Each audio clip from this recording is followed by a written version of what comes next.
ครับสวัสดีน้องพ่อแม่พี่น้องFCมดหมู่สู่คนทุกจอกทุกแจทุกมุมไม่ว่าอยู่ภายในหรืออยู่ต่างประเทศสำหรับมื้อนี้บ่ปิดก็สิไปเสียหญ้าให้เนาะพี่น้องก็โอเคเลยติดตามเบิ่งติดตามชมกันเลย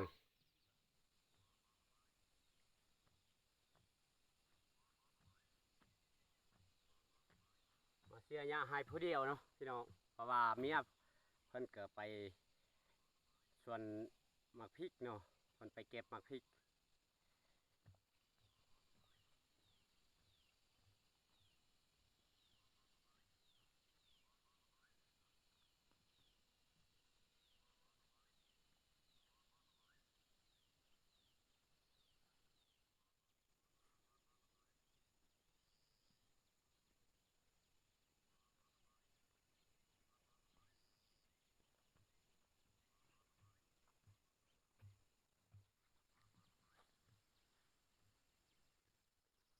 มื้อฮอดนี่ก็ฮอดเที่ยงเนาะ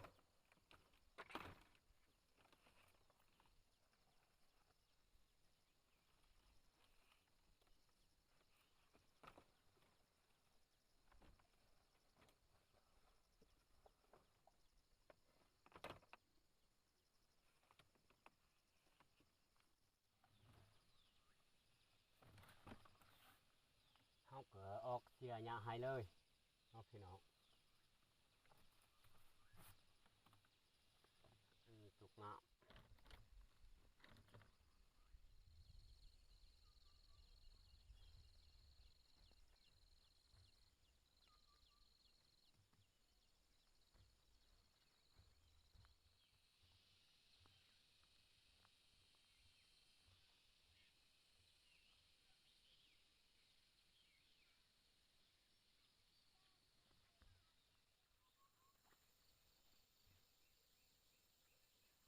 โอ้พี่น้อง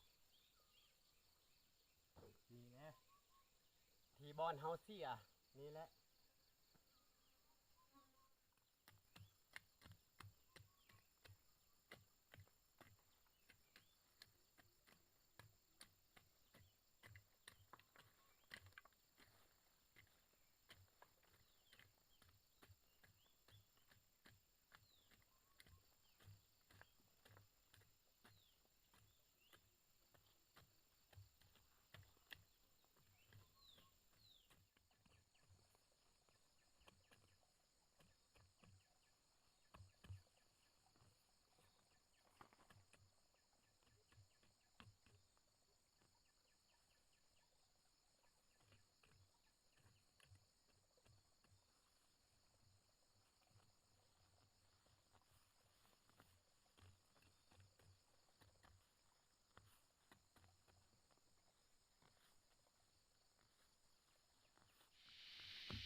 เพราะว่าเมื่อทำอิฐเฮามาเสียอยู่นี่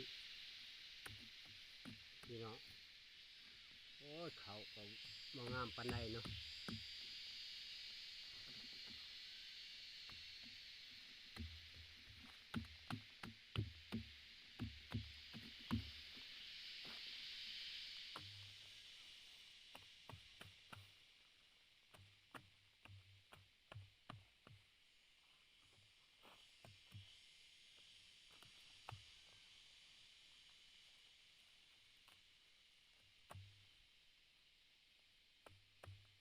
อีนี่บ่งามเนาะเพราะว่ามันแดดร้าย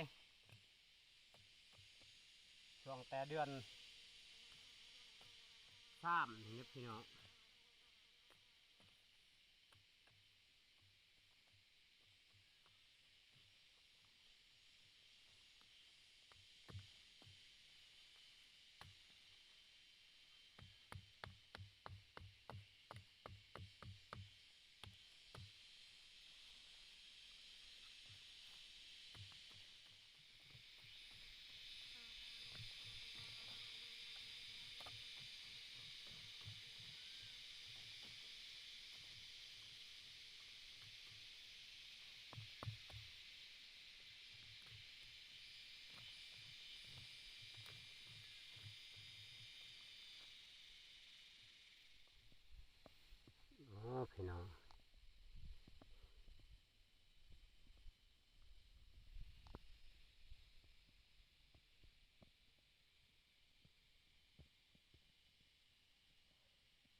เอามารีวิวภาพให้เนาะ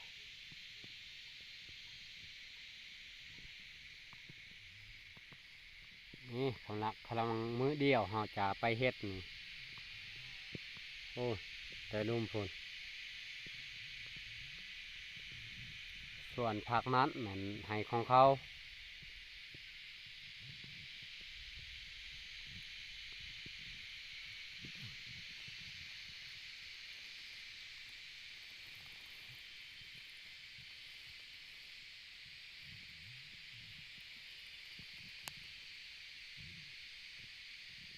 แต่ผูแต่ผ้าแล้วพี่น้องเอ้ย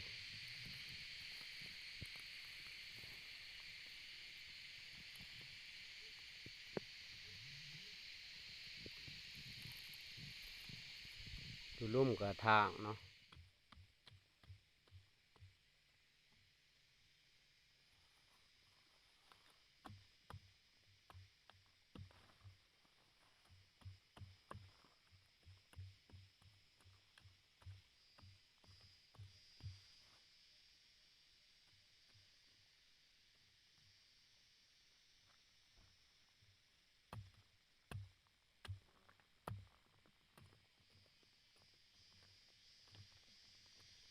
โอ้เมื่อยพี่น้องสำหรับเอาพักเนาะตอนนี้เราจะพักกินข้าวเที่ยงโอ้ของกินก็บ่มีกินในสั่งเนาะมีแต่แจ่วซื่อๆ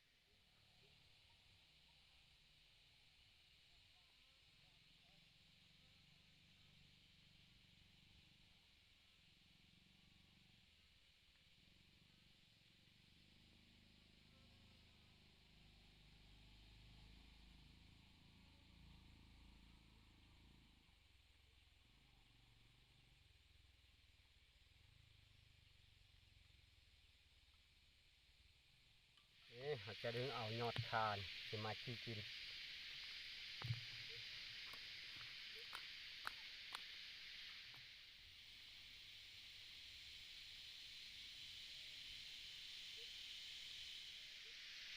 นี่พี่น้อง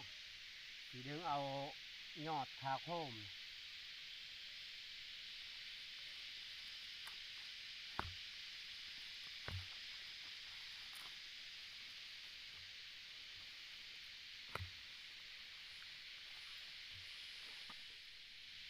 ผักก็บดเนาะพี่น้องเอ้ยเพราะว่ายำนี่มันมักพลนี่ยอดคานี่พี่น้องหาจีเอา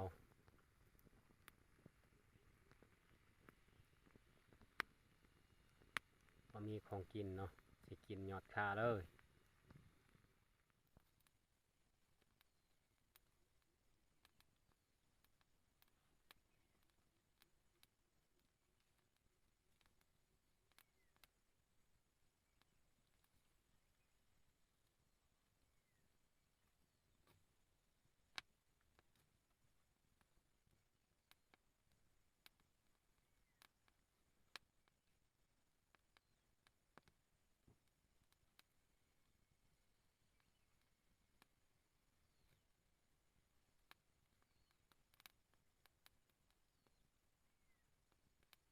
อ้าโถมันเปื่อยไว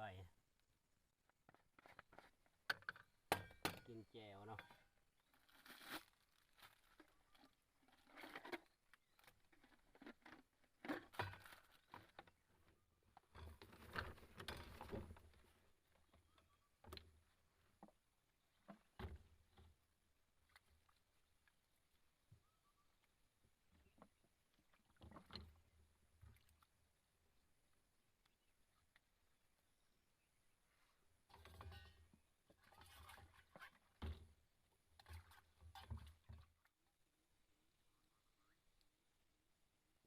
ปอกเอายอดอ่อนๆเนาะมากิน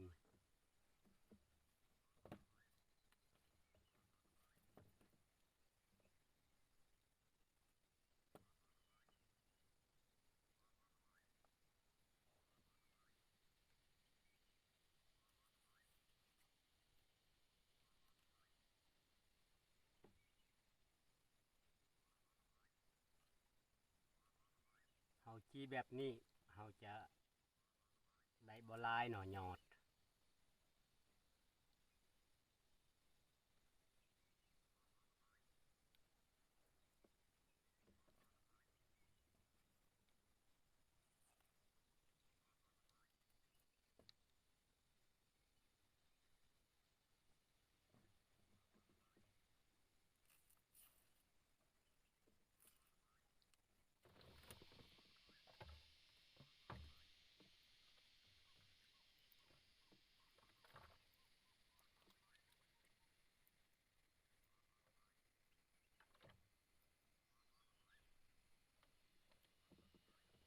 อันนี้มันแจ้วเนาะ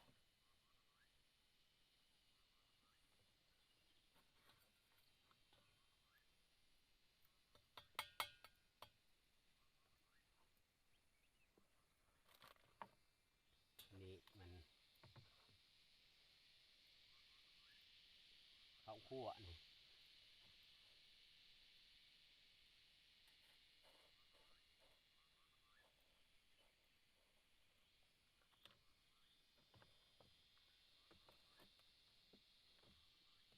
นี่ข้าวคั่วเด้อพี่น้องใส่อยู่แจวนี่จังหอมกุ้ยอันนี้ฝนตกพี่น้องเอ้ย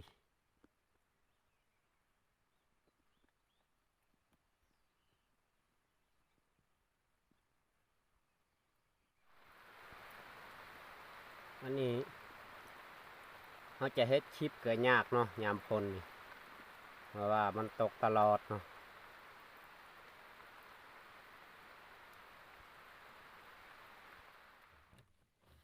มาพี่น้องมากินข้าวเที่ยงเนาะบ่มีหยังกินมีแต่ว่ายอดข้าอย่างเดียวอ้าถูกมากินน้ำกันหน่อยดีเนาะ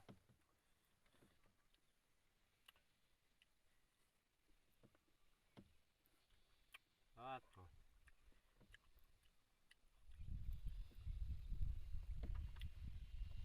นี่แหละชีวิตของเบาปิด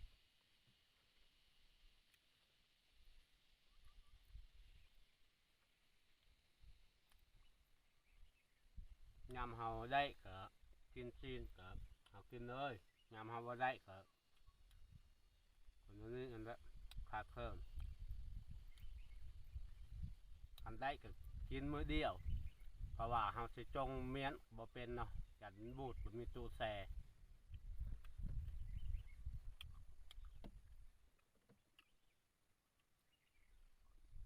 คืออยู่ในเมืองนี่แค่แน่มีตู้แช่นี่ยามใดเฮาอยากกินก็เฮาใส่ไว้ประเภทซีนอยู่บ้านเฮานี่ว่าคันปะนี่คันเฮาเฮ็ดซีนแห้งแค่เฮาได้กินอยู่แต่พี่น้องที่เฮาโจนกันเฮาก็บิแบ่งให้พี่น้อง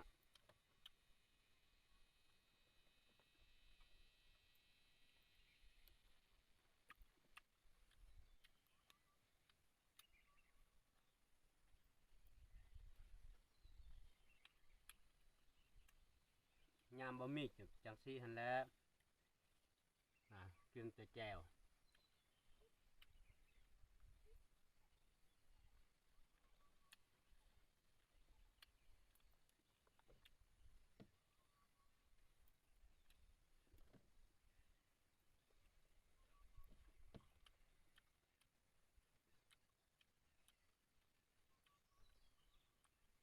คือเมียเฮานี่ทุกๆเช้านี่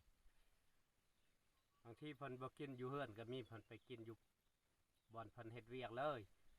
เพราะว่าของกินบ่มี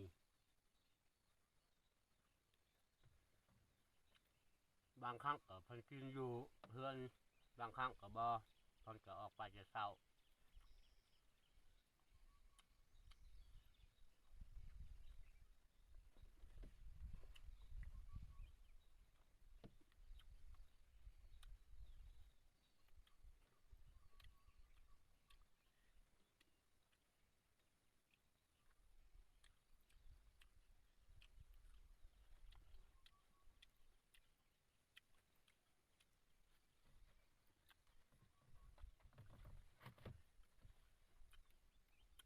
บิดเลยพี่น้อง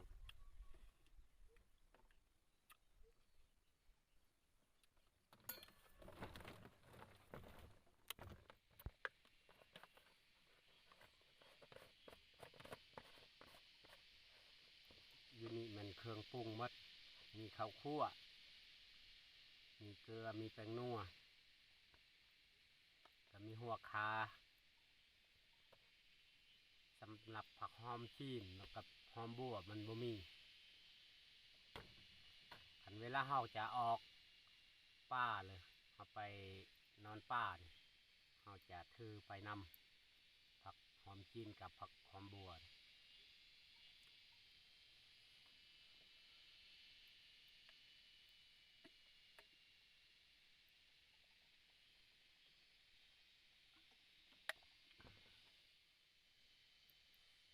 สำหรับคลิปนี้ก็จบกันไปเลยพี่น้องเอ้ย